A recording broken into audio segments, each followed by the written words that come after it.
प्यारे विद्यार्थियों, आपका एचएससी की क्लास में स्वागत है। सब्जेक्ट मैथ क्लास 9 का मैंने कोण निकालने संबंधित क्वेश्चन लिए हैं बोर्ड एग्जाम की दृष्टि से। तो पहला क्वेश्चन क्या कहता है, ये त्रिभुज बना हुआ है। त्रिभुज बनने के बाद क्यू आर को भुजा टी तक बढ़ाया और क्यू पी को भुजा एस तक बढ़ाया। यहाँ वही से कोण 135 डिग्री है और यहाँ वही से कोण कितना है 110। आपको एंगल यानी कोण एक्स वाई जेड निकालने हैं। तो आप इस क्वेश्चन कई तरीके से कर सकते हैं। पहला तरीका देखें इस क्वेश्चन का, ध्यान रखना बेटा, बहिष्य कोण और अंतः कोण का योग हमेशा 110 डिग्री होता है।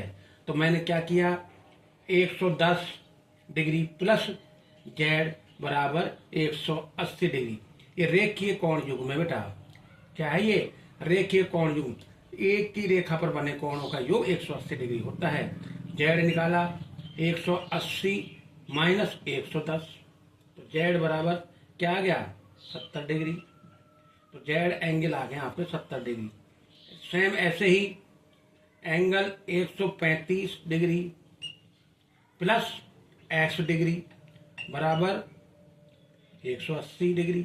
एक्स का मान निकालोगे तो 180 माइनस 135 डिग्री, तो एक्स डिग्री कौन आ गया आपके पास 45 डिग्री। कितना आ गया 45। अब वाई निकालना है आपको।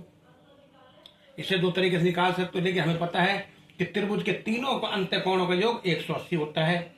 त्रिभुज पी क्यू आर में लिख सकते हो आप angle x plus angle y plus angle z equal to 180 degree.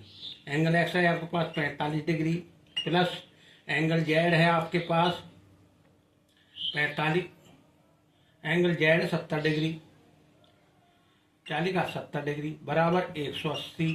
70 और 45 115 डिग्री। वाई बराबर 180 माइनस इधर जाके 115 डिग्री। 180 में 115 गए, 22 डिग्री आ जाएगा आपके पास। 5 7 7 में से 1 गया तो 6, यानी 65 डिग्री का कोण आ गया वाई। हमने तीनों कोण निकाल दिए। एक तरीका तो बेटा ये है। आशा है समझ में आया होगा।